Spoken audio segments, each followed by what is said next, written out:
and gentlemen. My name is Sadia Asif, working as Director, Center for Teaching and Learning. On behalf of UMT community, it is my greatest pleasure to welcome you to Learning Cafe. City Hall has always tried to organize events that could be of interest for our teaching community and faculty. Learning Cafe is also one of the events in that series. Through Learning Cafe, a platform is being provided to UMT faculty and academic leaders from different disciplines to investigate ways to infuse their teaching with skills that are necessary to develop their teaching skills and broaden their intellectual horizons. We will get together every Saturday with a different topic and a speaker. Please join me in welcoming the speaker of today's seminar, Dr. Syed Noman. He is our first speaker of the series. Dr. Noman is UMT's Dean of the Institute of Liberal Arts. He's advisor to President UMT, Ibrahim Hassan Murad, on the social sciences and humanities. He chairs the Arts and Humanities panel at ATC, where he leads the approval process of grant applications, journal rankings, and steers journal policy directions. He's also chief editor of Oxford University Press Studies in Islamic Philosophy series, being affiliated as visiting scholar at the prestigious Ivy League institution, University of Pennsylvania, and serving as a consulting editor of the Journal of South Asian Intellectual History, published by Brill of the Netherlands. Being a regular contributor to the newspaper Dawn, Dr. Noman recently published a highly acclaimed critical edition of the complete poetic works of Faiz Ahmad Faiz. Today, Dr. Syed Noman will talk about what he calls the three vertices of higher education. Imagined graphically, an equilateral triangle where any side can serve as the base and any vertex as the apex. The three vertices embody the substantive aspect of higher education, the intellectual aspect, and the cultural, moral, social aspect. He's particularly going to talk about pedagogical issues that have been thrown into sharp perspective by the COVID-19 pandemic. Over to you, Dr. Saab. Thank you very much for taking out time from your busy schedule and being here and organizing and holding this seminar for us. Thank you so much. Thank you very much, Sadia. Let me welcome all of you. I see 36 people, which is a decent number. But first of all, I think I must thank President Ibrahim. It is his vision to start this series, the Learning Cafe. And actually, it is his personal vision that has seen its fruition as the Institute of Liberal Arts. He negotiated with me for some time, brought me over as the dean, and today we have the institute. So I'm really grateful to him, and I hope that we have a successful, meaningful, and sustained exercise through these cafes. I talked about the three vertices of higher education. Vertices, as you know, is the plural of vertex. And I imagined higher education graphically as an equilateral triangle, which means that any side can serve as the base. So there's no hierarchy here. And the symmetries are such that any point, any corner of the triangle is the apex of the triangle. So I'm trying to undo any sense of hierarchy here, meaning that all three aspects are equally important. But I'm speaking from a policy point of view. Philosophically, we may think about a hierarchy and talk about those aspects which are more important than the others. But in terms of policy, and I'm going to restrict myself more to policy today, they are equally important. Now, what are the three vertices? The first one, as I've identified, is the substantive aspect, the substantive vertex. By that I mean that when we teach a particular subject, then the substance of the subject should be conveyed to the student. the actual contents of the discipline. So suppose, for example, when I'm teaching world literature, world poetry, then the student should know something about Homer and Shakespeare and Parliament as well as the student should know about genres. What is a sonnet? What is a ghazal? What is a qasida? What is an open verse? What is a free verse? What is an azad nazm? Also, it is important for the student to know the direction, the trend, the thrust of contemporary research in the field, even at the undergraduate level. You see, one thing I've said many times over, and it is that, can you hear me? Are you listening to me? Yes, sir, we can hear you. We can hear you very clear. Yes, I have said this many times over in my writings and also in my lectures. Many of you have attended my previous lectures, that education is also a social exercise.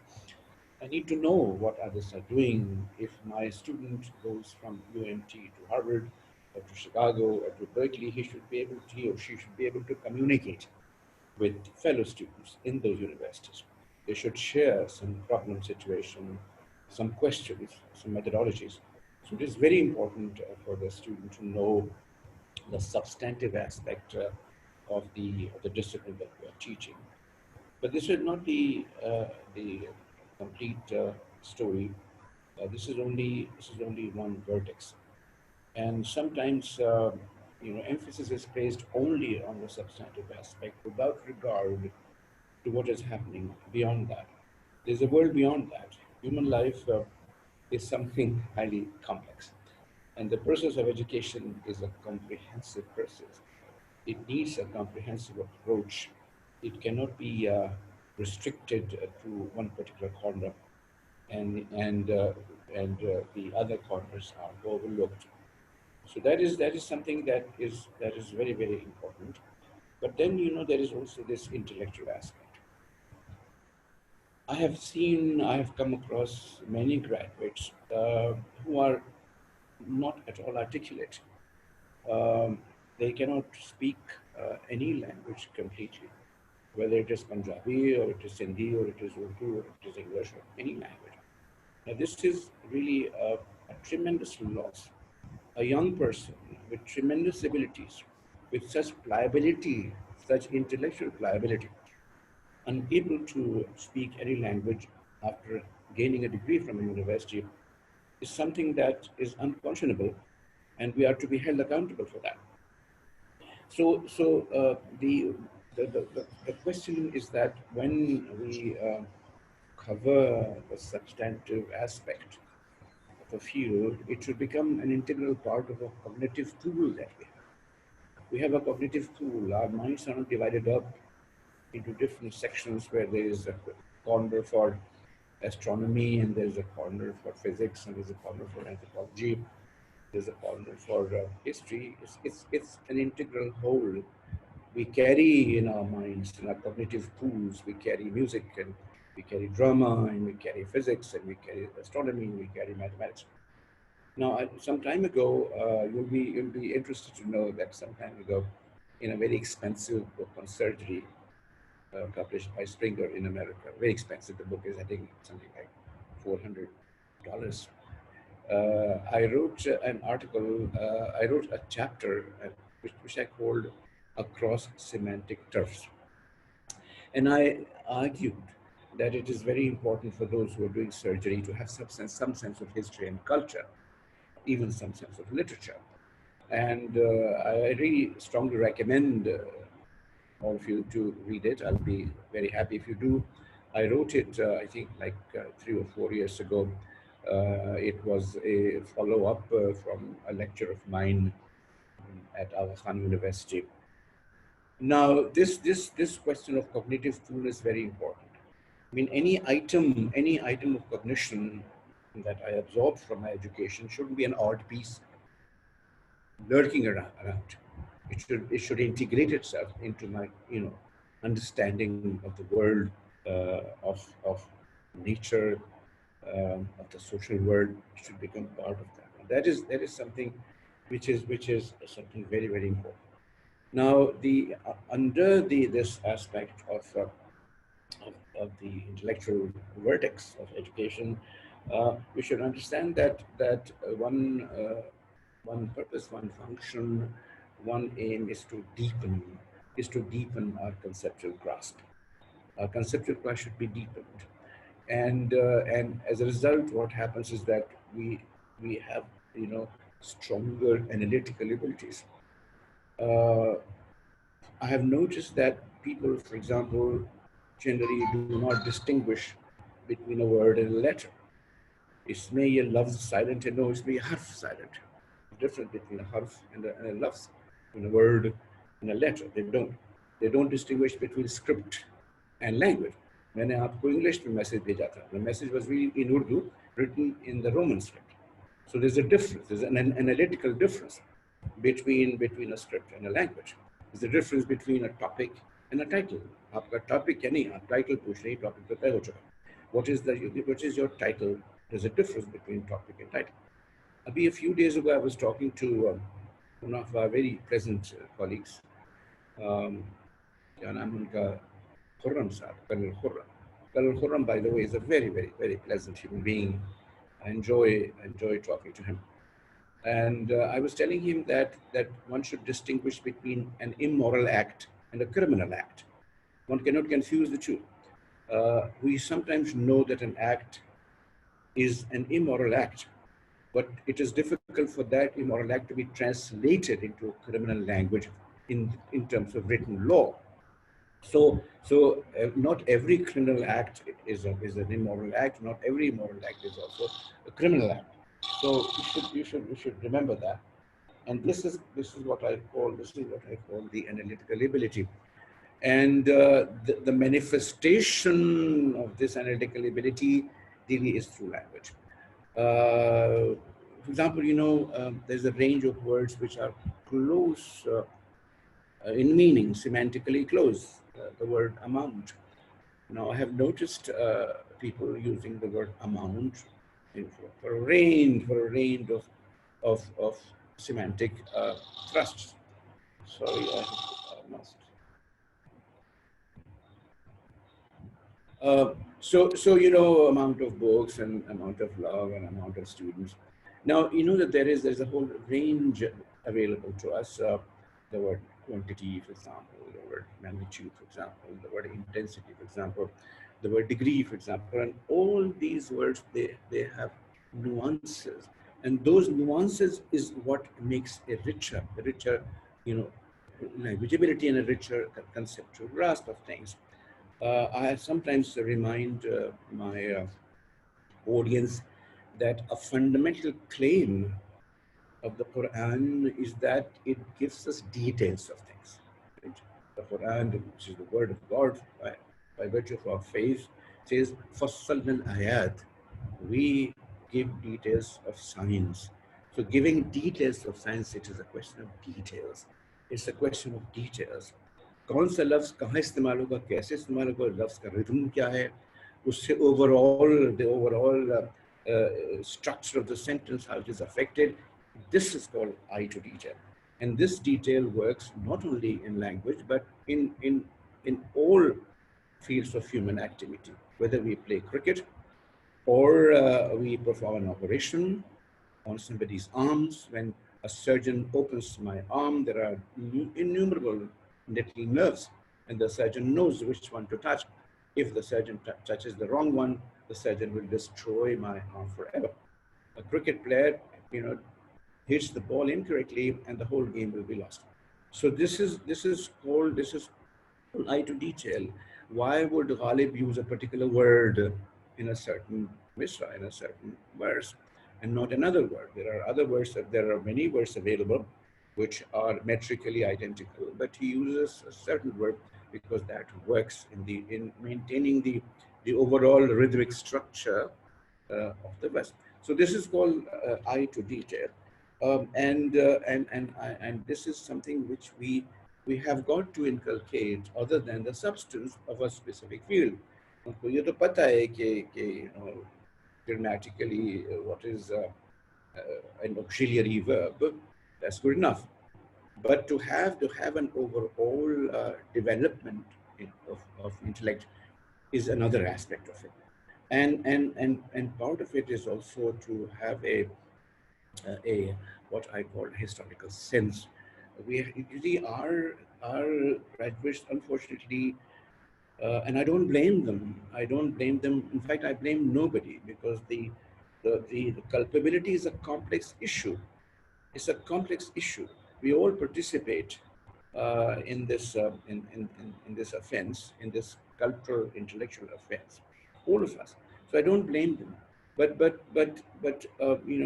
our graduates have no sense of their historical coordinates. Where do we stand historically? How do we get here? Who are we? See, Pakistanis cannot explain themselves. कहाँ हैं, क्यों हैं, कहाँ से आए? This is called historical sense. If that is missing, really, then we are not educated. Higher education gives us that. I have a sense of who I am. मुझे पता है, a donkey does not know who his father was. I need to know who my father was. I need to know my lineage. I need to know my coordinates in history. I need to have a historical anchorage in the world. I cannot be floating in the air.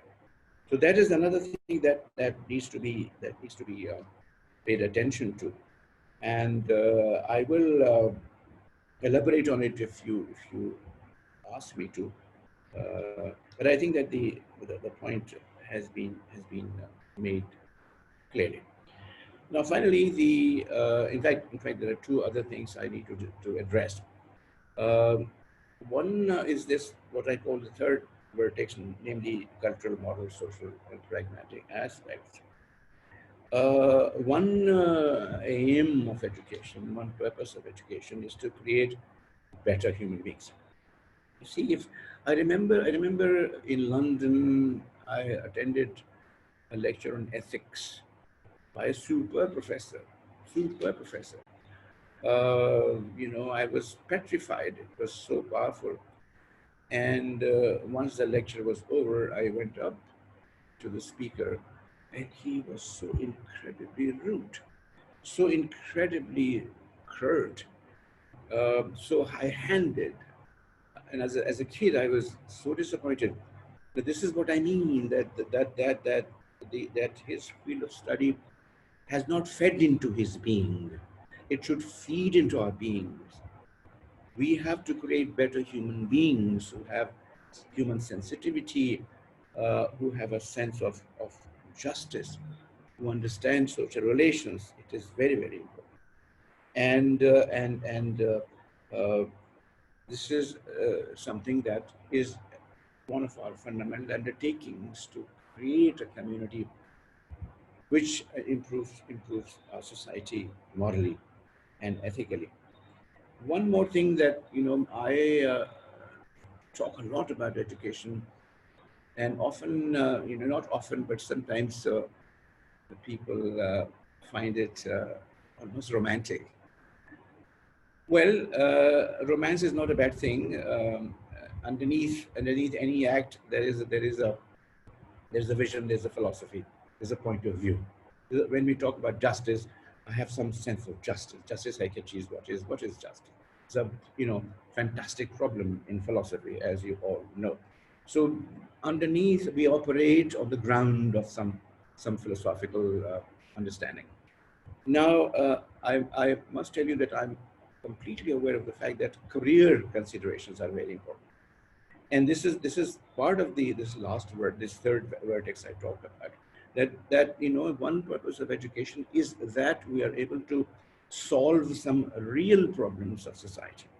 The problem of locust, for example, the problem of water, the problem of electricity, poverty, the problem of economic deterioration, the problem of moral corrosion. These things are important, and the graduate should be able to find a place in society somewhere for a gainful exercise.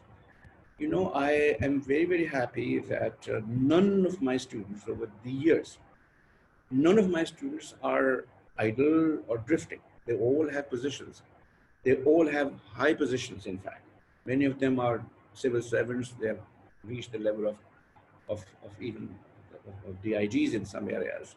None of them, from Lumps, from IBA, from Habib, and they all did what they did. They under me, they did sort of exercises that are abstract exercises, that are theoretical exercises. But because of their personalities, they were able to find career. So career is something which I'm not overlooking. It is important, but to have the entire thrust of education on career is wrong. ये सवाल जो किया जाता है कि तुम करोगे क्या इसके बाद, ये सवाल नहीं करना चाहिए. I mean, we all know that in Harvard, which is considered to be the world's best university, they discourage you. They discourage you from declaring your major as a freshman. You cannot do it. You have to go and explore, and then find your niche in life, and then decide what to do. They will not let you do it. Everybody does the same thing. Nobody chooses one's field as a freshman. And this is what I mean, that to have the whole trust on career. इसके बाद ये नौकरी मिल जाएगी, and then the deep disappointment that kids go through.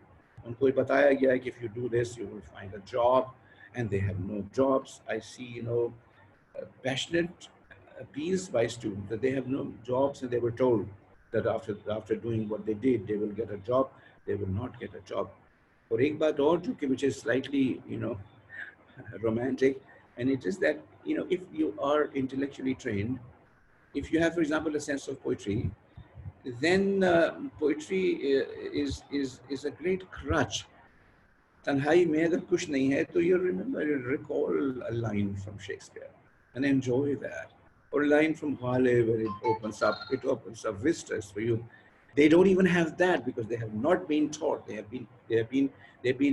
victims of careerism. So they've been taught how to fix a mobile phone, but they don't know Shakespeare. They don't know. They don't know. But तो वो जो creche मेरे पास है ना, which gives me meaning. या कुरान करीम की आयत याद आ जाती है मुझे. I'm trained in language. It gives me meanings. तो वो जो एक सहारा है वो भी उनके पास नहीं रहता. तो their frustration is deeper, and we must understand that their frustration cannot be overlooked. They are young people, they are around us, they are in their early 20s, and God knows what will happen if they drift like that. So ये एक तीसरी बात है. और आखिर में, I think that I have taken my time, but anyway, I promised to talk to you about the challenges that COVID-19 has thrown up. This has thrown up. It has thrown in new challenges in sharp perspective, in very sharp perspective. Now, the problem is not simply technological, we must remember. And somebody like me must keep reminding you that the problem is not simply technological. But this is also a cultural question. This is also a question that raises issues of social justice. This is a question that raises question of inequalities. This is a question that raises question of our curricular and syllabi. Now, imagine a girl who is a student who comes from a distant area, remote area, and has problems with signals. There are no signals there. And even if she gets the signal, she shares a room with 3 other people. The grandmother is there, the brother is there, and maybe an uncle or a father is there. She is sitting there listening to my lectures. And now I have in my syllabus a poet, an English poet, who sometimes speaks explicitly about the human body. Now, culturally, it is a very awkward situation. It is really very awkward for me to be explaining the explicit descriptions of human body in an English poet who's in the syllabus. What do I do? So we cannot simply import these subjects and their contents without regard to our cultural situation. Now that girl, she switches off her computer because the mother is sitting there. What do you do then? And then she calls you and says, sir, I could not get it because my mother was sick. These are very very important issues. Now, if when we talk about ranking of universities, we see Harvard as number one, and Pakistani universities in the lower, in the higher hundreds perhaps. Now, this is a very unfair um, comparison, because in the US and in Europe, for example, in the industrialized West, everybody has access to the internet, and therefore the playing field is not a level playing field. Our kids are playing in the field which have problems. They cannot walk on that field. There it is something different. So compare a kid who is 18 in Boston to a kid who is 18 in Gujranwala is utterly unfair, because the level, the playing field is not level. So therefore it has implications for our curriculum. What do we add in curriculum? It has implications for the question of social justice. Do we have to provide these facilities to all students? If not, how do we do it? All these questions have to be understood. And remember that a pandemic like this is a great equalizer. It's a great equalizer. It does not distinguish between higher-ups and those who are deprived and indigent. Those who have no money and who have lots of money, it goes everywhere. These are some of the things that have to be understood and addressed very very carefully. I think I have taken something like 40 minutes. Is that right? I can stop here and uh, and uh, and take questions. Is that right? I think it has been 40 minutes. Let me see. Yeah. All right. All right. So,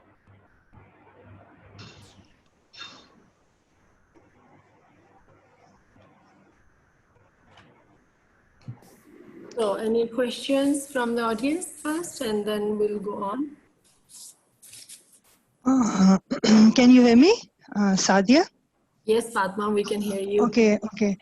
Thank you so much, Dr. Noman al-Haq. It was like always, it's always a very useful exercise to listen to you, and one always gains something when we're listening to you. Okay, actually, my concern is generally higher education policy.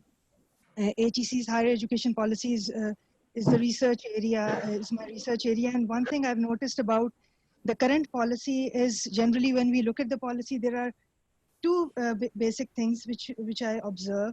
There is generally this desire to catch up with the West, and the whole policy is designed to just because all our standards or evaluation, everything, our basic motive seems to be a desire to catch up with the West. This is one thing. And education is seen as a tool for economic growth. You talked about being a victim of careerism. And again, education, one of the main motives is seen is that it is seen as a tool to develop economically. And I think you very rightly pointed out that education has motives beyond career and beyond economic concerns as well. So in the current context of 2020, in the pandemic context, I think we have seen plenty of things happening in the world. There is this larger decolonial movement in universities like generally that there is you have in LSE as well, in Oxford as well, you have Roads Must Fall movement, you have you have Black Lives Matter movement, which is a very powerful movement. So we see all these things happening in the world, but when we look at our education system, we just look towards the West, and there is this deeply rooted white supremacy in our education system, which all these movements, the decolonial movement in top universities of the world, the Roads Must Fall, they are questioning this deep-rooted white supremacy. But our education policy, we continue to look towards the West. So when we are talking about our vision of social sciences, my concern is that can we have an indigenous vision for our social sciences instead of just looking at the West and looking for their standards, trying to meet their standards. So I would like to have your take on that.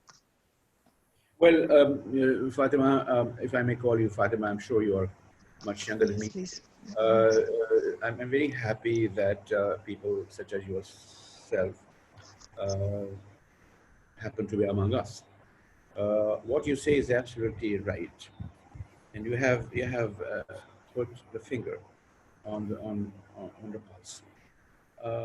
Yes, on the one hand, there is this careerism where education means that you get a job, and often you don't get a job, and you are given no other intellectual means, spiritual means for you to continue your life. It's all over.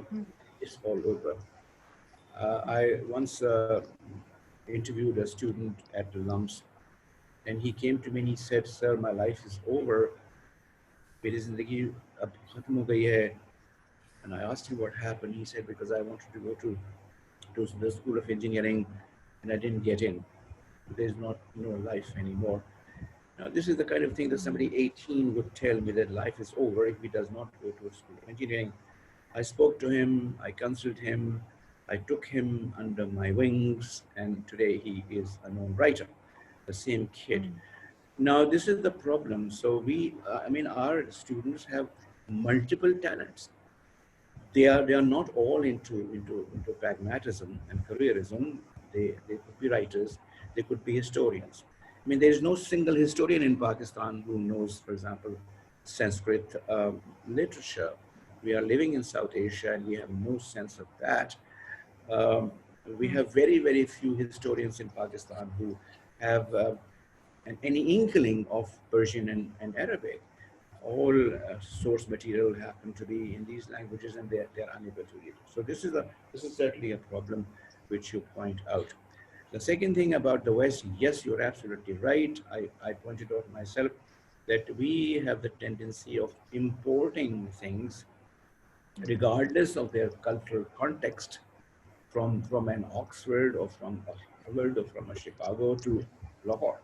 And then we produce, and then we carry it out, and there are all kinds of issues involved. We dislocate our students. I mean, the standardized test has a question about a piano concerto of Mozart. Who is Mozart? What is a piano? The kid has never even seen a piano. And you talk about, you give a paragraph which talks about the piano concerto of Mozart, and then there are questions. The kid is immediately alienated. He or she has never even seen a piano. Exactly. He or she has never even heard of Mozart. It is not suitable for my kid to be going through that. My kid, by that I mean kid in Pakistan. So you're absolutely right, and we both mourn. Now, the happy thing is that we have a very good person who is heading AGC. A friend of mine, Tarid Banuri, I must speak highly of him.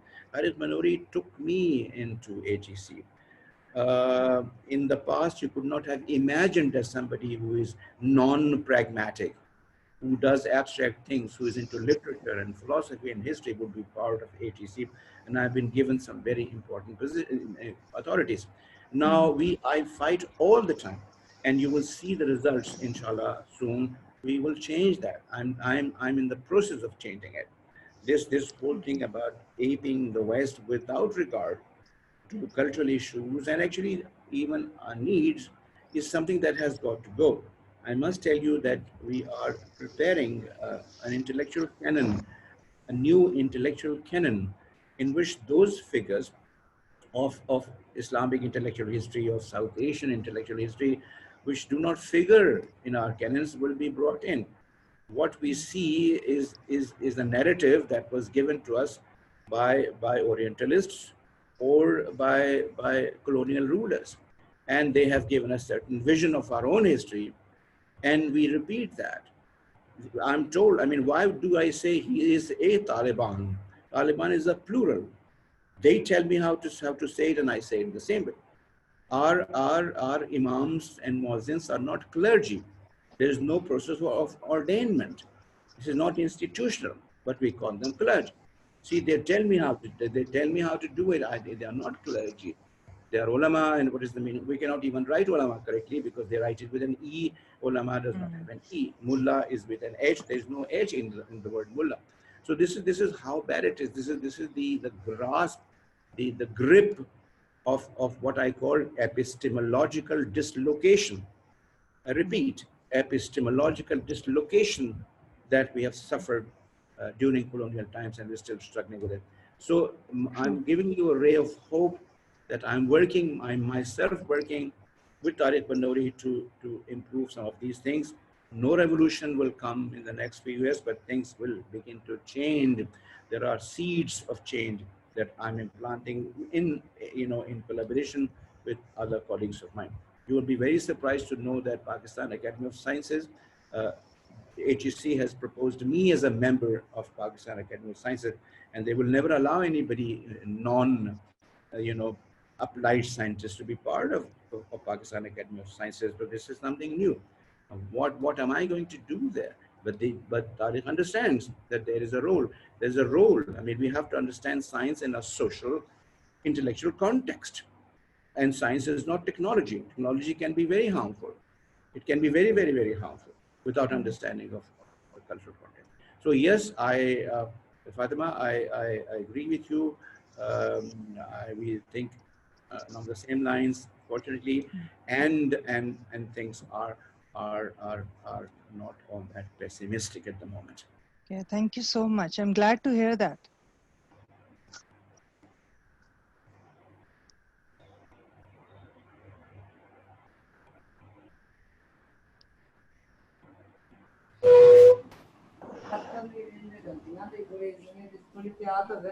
I've unmuted all of you so that you could participate, ask small questions. So, Dr. Saab, when you say that the role of education is to create better human beings, could you really provide us some of the practical tips that we should really be doing in our classrooms when we are teaching? Because we are more into materialistic things, that we are more into grading, assessment, we are more into completing and finishing the syllabi that is given to us. And the universities are also more into the business. They are calling their students as clients, and they really want to retain them. They are more concerned that they should be comfortable instead of that we should challenge them more intellectually, or it's really our responsibility to create better human beings. So could you really give us some more practical tips that what should we do just to make sure that we are on the right track and we are the right things? Yeah, I mean, the moral sense.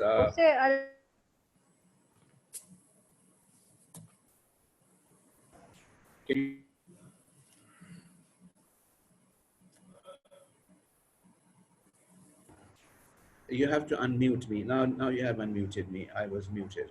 You can hear me now, right? Yeah. Yeah. Okay. Yes, I'm saying that a good education gives us an ethical sense, a moral sense. Through and one loss. I mean, there are many gains. I know that people who are into technology would be very unhappy with some of my positions.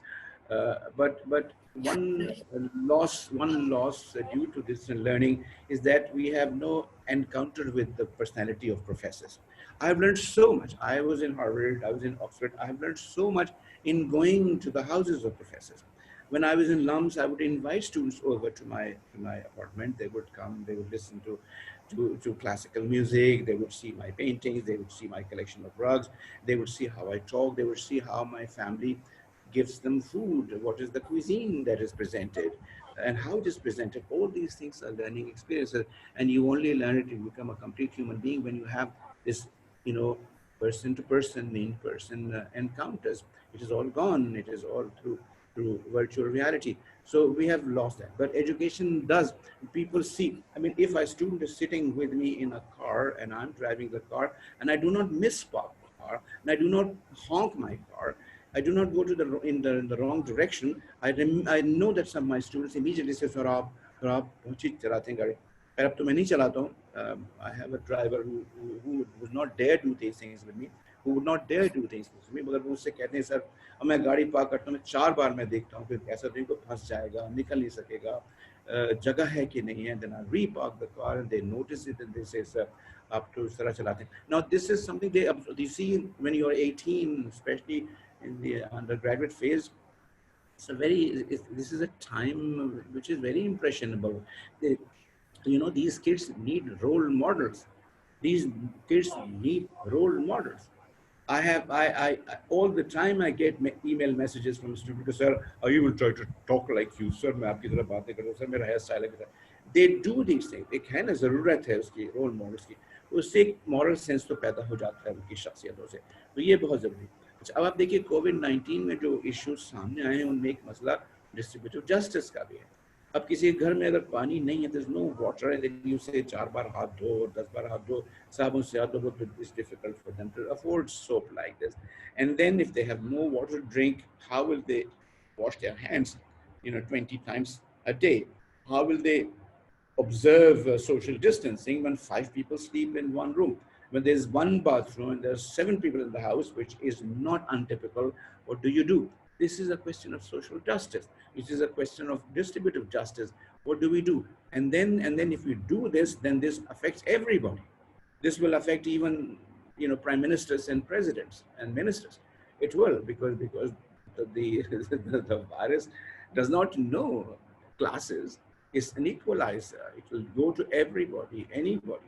So these are the things that we develop through education, and education is a fuller, comprehensive experience. It is not simply giving you the substance of how to solve a quadratic equation or how to solve a cubic equation or how to do calculus. It's way more than that. And this is the reason why graduates of Harvard, they do better in life, because their personalities are so well groomed. They're so, well-rounded that you can talk to them about politics, you can talk to them about culture. I would sit down with a physics professor and discuss Shakespeare with the physics professor. Nobel laureate. I worked with Sheldon Glashow, who got a Nobel Prize with Professor Abdul Salam. They got the Nobel Prize together. I was his teaching assistant at Harvard. And I would sit down and we would talk about Urdu poetry. And he was very much interested. So there's a fuller personality there. A part of imagination is there. And imagination is important even in science. People will not tell you this, but it is just as important. It is important in poetry, but it is also important in science, imagination. So ये इस बात को ज़हन में रखना चाहिए when we talk about education and the purpose of education. There are a couple of researchers that say that Harvard people they're very good in their career and they're all-rounder, but when it comes to their family life, they are failing badly. Maybe they know how to make money, they know a lot of things intellectually, but when it comes to the family life, they don't know how to keep themselves happy or to keep the people who are living around them happy. There are a couple of such that I have just seen them. Is that really true? Well, I mean, this is an issue in the entire Western educational system, that moral education, family life, producing better human beings, this is something overlooked. And that's why I included in it.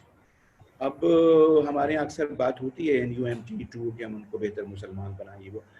You may agree, you may not agree with that, but the thing is that it has to be taken into account, and there it has been looked over the years, the way things have moved, the separation of church and state, religiosity, morality, all these things are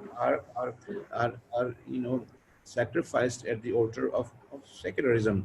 It's all secular. मैंने कहा ना कि so unethical. A professor of ethics is so unethical. So this is the general problem, and I agree with you that it could be the case when the family life is very unhappy, and in fact, in our case, perhaps it is better. हमारे यहाँ divorce rates are not so high. Their divorce rates are very high. In fact, आपको ताज्जुब होगा कि in application forms now they have a permanent section asking the kid if his parents are divorced. There's a section. Are your parents divorced? In the application form. So it is understood that in many cases The parents are no longer together. So आपकी बात बिल्कुल दुरुस्त है. एक general problem है, and this is where we have an edge. Our society is not so broken up. Our families are still pretty intact. Still pretty intact. अभी नानी जान और दादी जान रहती हैं साथ, and we respect them. तो अभी तक तो है. उसको nurture करना है. उसको you have to give it direction. Ji Shaban Saab, you have a question? Yeah. I am really grateful to Dr. Noman for such enlightening discussion, and I gather so many ideas and the vertices of higher education he has talked about. I would particularly like to ask question about the social injustice in language. Let me elaborate on how I see this. In Pakistan, there are over 74 languages and are spoken in different parts of Pakistan. And students, when they come to higher education, they have to speak either Urdu or English for mobility in higher education. How we can provide students or empower students linguistically that they can use the maximum of their intellectual rights of language to express themselves and to talk about their learning and their culture, their environment. Because as Dr. Noman said, the detail, eyes on detail, and beauty of things is in detail. So if we won't provide students, their linguistic heritage that they've come up with to speak in, don't you think that will restrict in a way their intellectual development in higher education? Yeah, I think it's a very important question you have raised. But let me tell you that the question of Urdu as compared to other Pakistani languages is a very complex question. In many cases, the language of a grandmother or a grandfather might be, for example, Punjabi. The language of the kid who is at our undergraduate stage is Urdu. I have known, and you know too, there are many urban young people, despite their heavy accents, they do not speak Punjabi, they speak only Urdu. In the recent census, nearly all young people under the age of 25 wrote Urdu as their first language.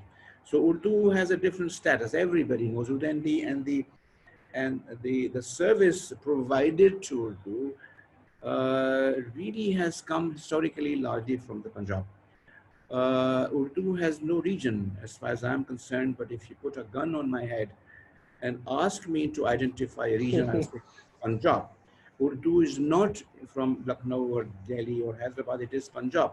Lahore, I mean, you have people such as Iqbal, who is a monument in Urdu poetry, certainly a monument to Faiz and Faiz and Rashid and Qasmi Sahab and Nasir Kazmi. We all these people, and Urdu journalism, not only poetry but prose. It has all come from Agha Hashir Kashmiri. I recently wrote an article on Firdausi, which is appearing tomorrow in Dawn. I speak about Agha Hashir Kashmiri. All these people. So this is a complex issue, and one must not say that Urdu is a foreign language for these students. No, they're not. And all of them. I mean, one thing that is interesting, and it is that even though how much I dislike the Bollywood culture personally, this is a personal thing. I very much dislike Bollywood, and Bollywood has done a lot of cultural damage as far as I'm concerned. But everybody watches Bollywood. Everybody knows that language, and that is street Urdu. Everybody knows street Urdu. उसमें कोई उनके लिए अजनबियत नहीं है. There's nothing strange about listening to Urdu. They do it all the time. मेरे घर में there are three ethnic groups. I have a Saraiki, I have a Pathan, I have a Punjabi, and they all sit down and they with their mouths open, they watch Bollywood, all of them, and they all understand it. तो आप जानते हो तो ये एक फायदा तो हुआ है बॉलीवुड का कि उसने जबान को फैला दिया है, चाहे वो कुछ मेयार हो उसका, लेकिन फैला दिया है. It has been spread, so it is not strange to them. Lekin, my problem, as you know, is a general problem that we have stopped paying attention to languages. And when we have an interest in languages, it does not matter whether it is Seraiki, or it is Brahvi, or it is Pashto, or it is Urdu, or it is English. We are interested. I'm very much interested in Seraiki poetry, for example, because I'm interested in poetry. I'm very much interested in Shahab-e-Latif Bhittai because I'm interested in Sufi poetry. मुझे इससे बहस नहीं है कि इस ज़बान में language is language, and languages are universes. They're different universes, and we have got to pay attention. बात यह है कि we have lost all interest in language. All interest in language. And it is, I dare say this, please forgive me for saying this, please forgive me for saying this. When we write an email, we should read it twice to make sure that at least we as UMT faculty write correct English. And we don't. I'm so sorry to say that we don't write correct English. अगर हम ऐसा करते हैं तो बच्चों से क्या उम्मीद की जाएगी? तो ध्यान करना चाहिए. It is our most precious possession. Language is our most precious possession. अगर वो नहीं है तो कुछ भी नहीं. The whole universe is constructed through language. इससे बनती है ना दुनिया, कायनात लुगत से बनती है. लुगत का मतलब है ज़बान, उससे बनती है. तो अगर वो खत्म हो जाए तो कायनात ही खत्म हो जाती है. तो it is our responsibility to do that. तो एक general attitude है, general attitude. अरे बाबा उर्दू तो आए ना, चलो हम नहीं पढ़ाते ब्रावी और सराइकी, तो जो पढ़ाते हैं वो तो आए ना, वो भी नहीं आती. अंग्रेजी भी तो कुछ तो आना चाहिए. I mean, if somebody speaks perfect Brahvi, I'll be very happy, but I don't find anybody. वो भी नहीं, उसमें 4 अल्फाज तो अंग्रेजी के एक जुमले में आ जाते हैं उसके, and मुहावरे गलत होते हैं, idioms are wrong, idioms गलत आ जाते हैं उसके, जो idioms नहीं है सराइकी की वो idiom डाल देते हैं. सराइकी में बॉलीवुड से लेकर के मेरी माँ टेंशन लेती है, जैसे ये मुहावरा टेंशन लेना is not सराइकी, right? लेकिन सराइकी जो मेरा नौकर वो कहता है टेंशन लेती है. टेंशन लेना कहाँ से आ गया? This is Bollywood, this is horrible, ugly Bollywood. ये टेंशन मत लो, तुम टेंशन मत. What is the word tension, which is English word? Tension मत लो. You retranslate it into English and it becomes ludicrous. You cannot say don't take tension, sir. If you say this in England, don't take tension, they will say, what do you mean don't take tension? So this is what we are doing to languages. And as I keep saying, languages are not sounds. Languages are bodies of concepts. They are windows to the universe. They are universes themselves. सरसरी तुम जहान से गुजरे वरना हर्जा जहाने दीगर था. वरना हर्जा जहाने दीगर था. In every word there's another word. सरसरी तुम जहान से गुजरे वरना हर्जा जहाने दीगर था. So there's another word there. In every concept there's a word. वो हम बुझाते चले जाते हैं, extinguish करते चले जाते हैं, बुझता चला जाता है. कुछ रहा ही नहीं सिवाय इसके कि we have sounds, we have limited vocabulary, our semantic range has reduced. It has reduced. Quantity कब कहेंगे, intensity कब कहेंगे, number कब कहेंगे, magnitude कब कहेंगे, degree कब कहेंगे. These are nuances, you know, shades of meanings. We have lost all those shades. एक amount रह गया, amount of love, amount of book, amount of students, the large amount of students there, which is incorrect. So this is the problem. It's a general problem. मुझे तो मतलब, if you love language, you will love Urdu and Seraiki equally. You love Urdu and Punjabi equally. You love Punjabi and Brahmi equally. They're beautiful languages. All languages are beautiful. They're all beautiful. हम नहीं छोड़ सकते किसी को. That's right.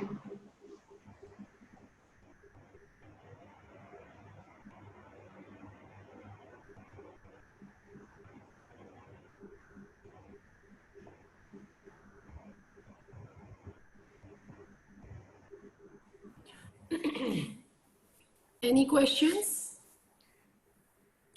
You don't have to raise your hand. You can just ask right away, straightly.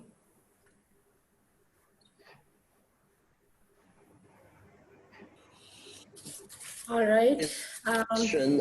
Can I ask a quick question if Dr. Noman allows me to ask another question? Please do. Yeah. I don't have a question. Can you hear me? Okay. Yes, I can hear you. Ji, please go ahead.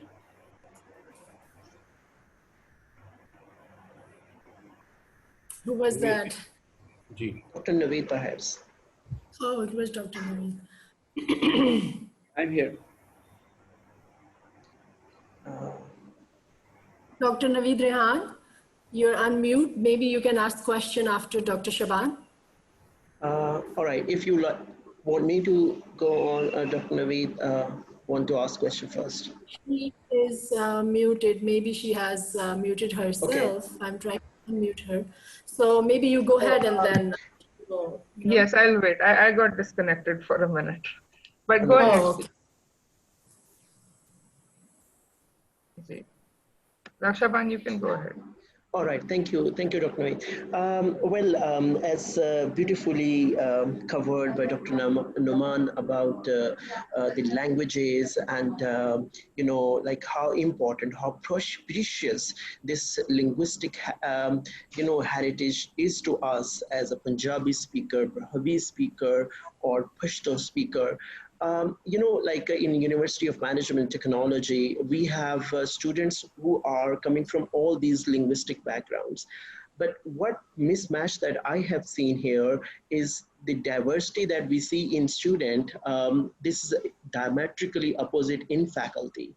We have predominantly Punjabi, Urdu, faculty members. So how, to train faculty that can cater this linguistic diversity and of course can provide space to students who are coming from diverse culture and language background to, maximize their learning opportunity inside classroom?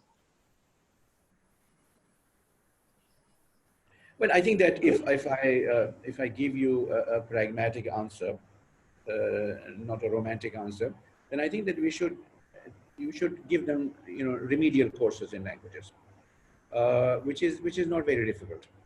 उनके पास वो ground तो पहले से मौजूद है, and we can provide them some training in languages, and that is the way to do it. You give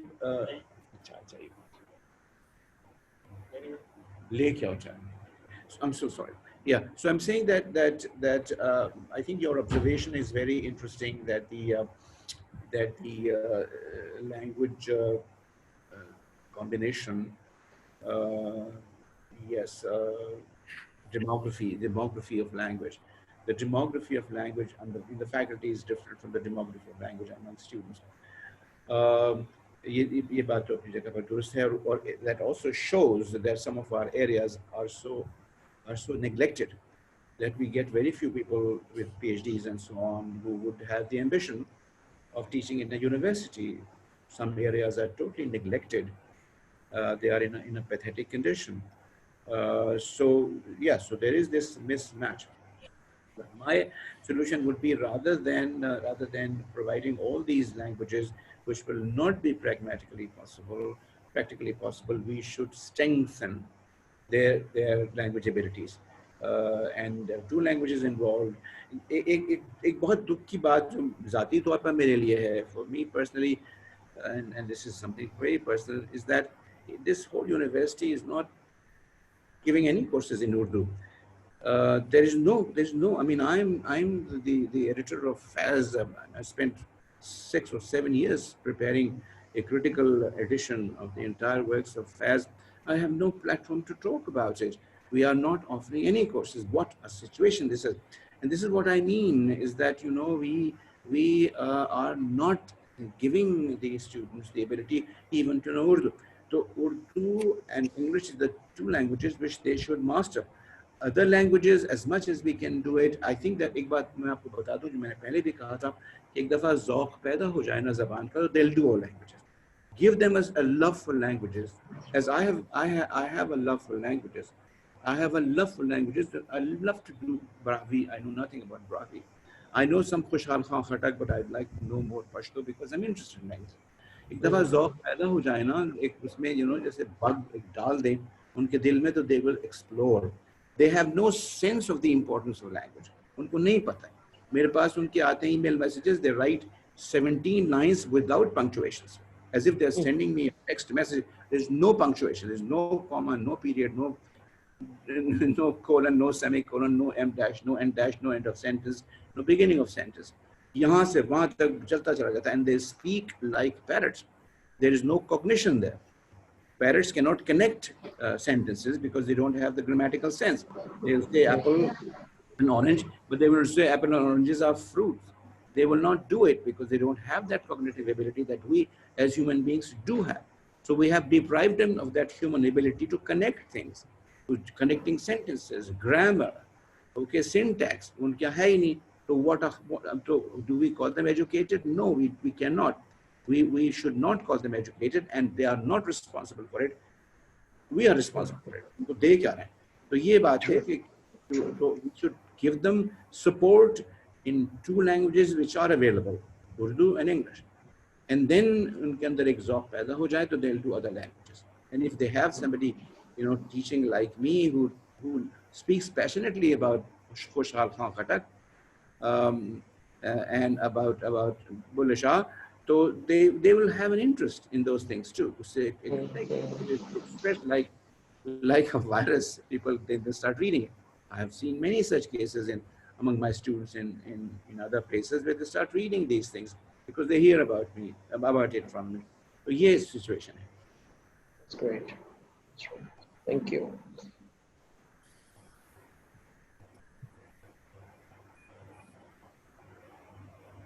Dr. Naveed Rehan?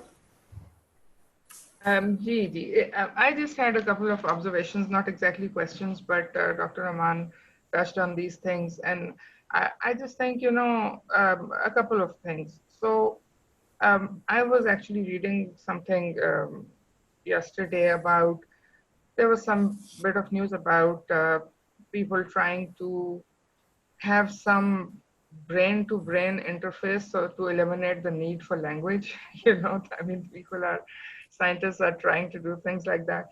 And, you know, there's been a lot of actually work in that direction by this Elon Musk person.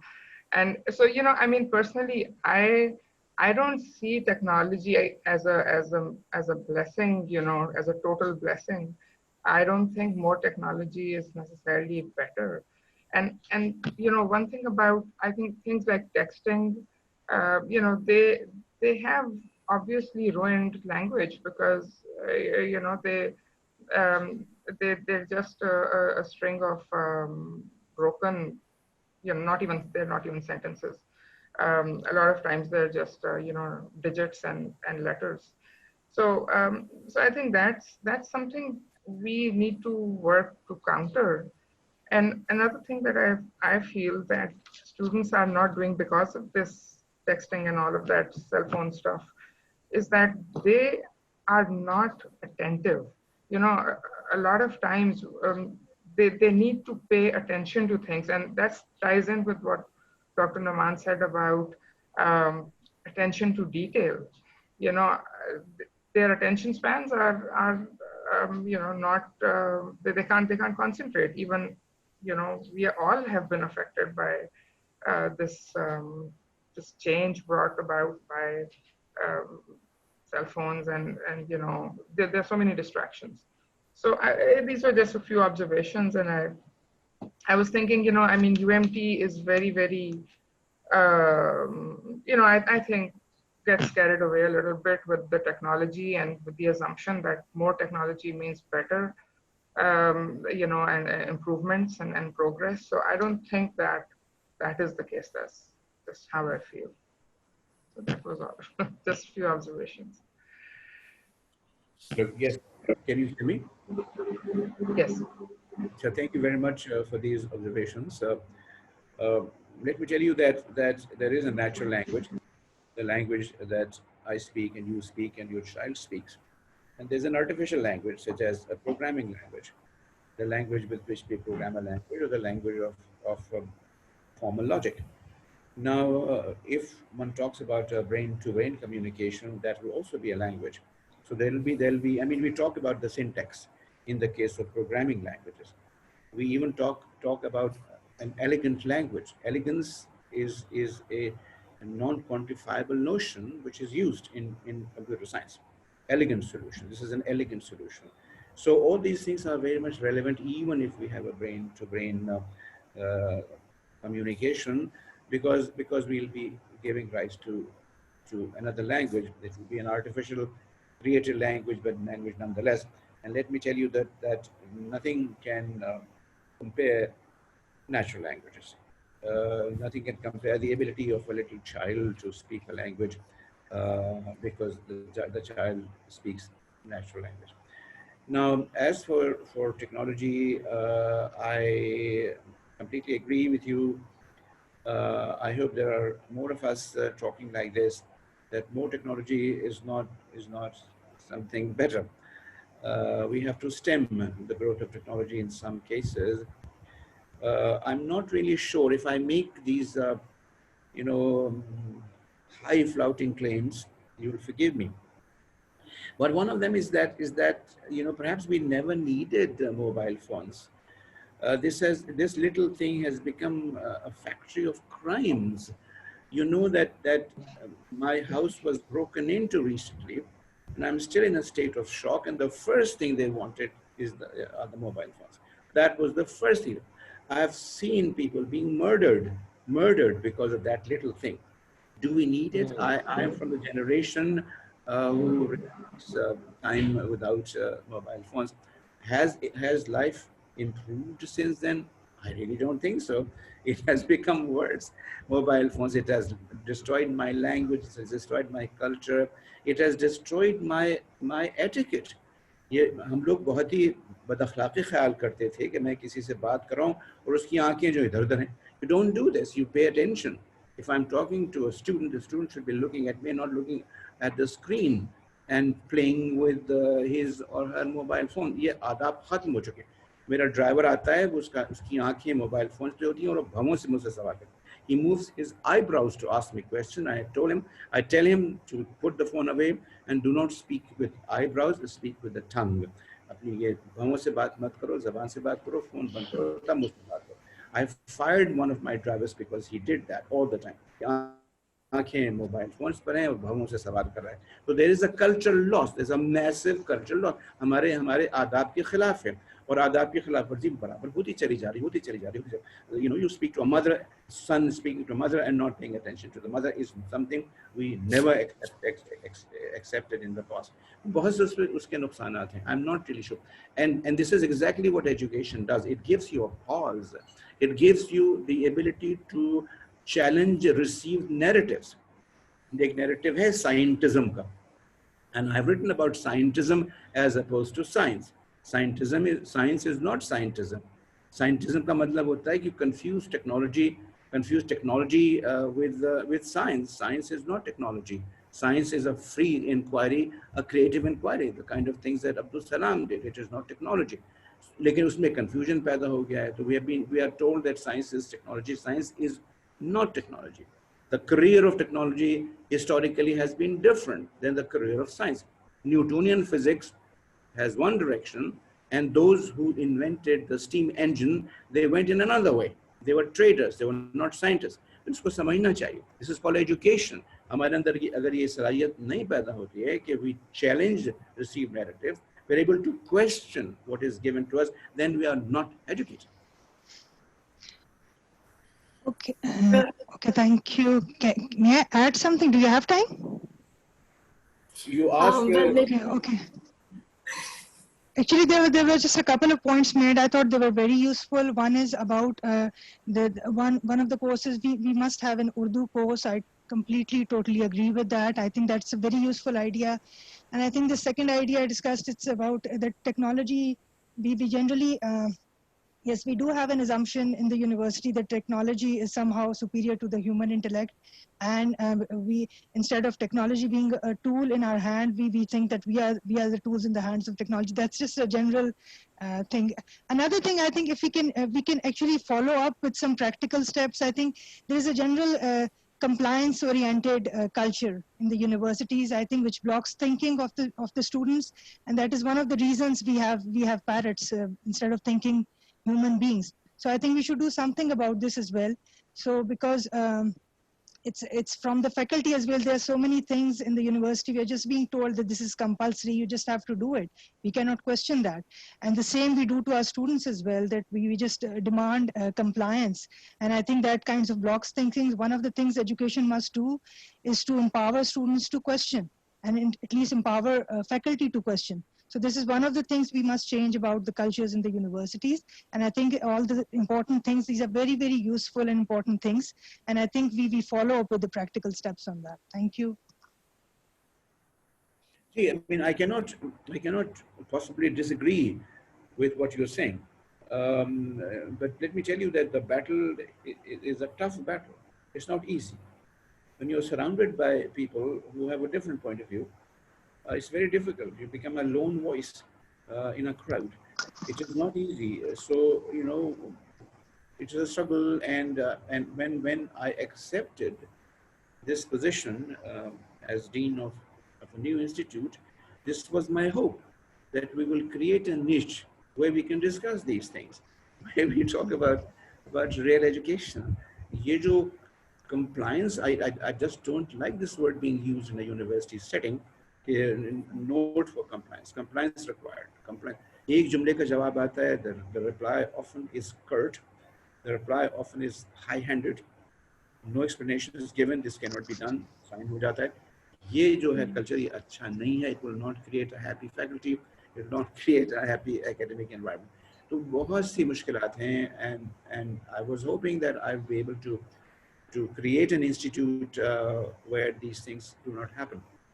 मैं ये भी अभी तक मेरी कोशिश है, and I can tell all of you about this, मेरी अभी तक कोशिश है कि this institute should be made autonomous directly under the president, totally autonomous. हमारा अपना HR का सिलसिला, अपना registrar, अपना controller.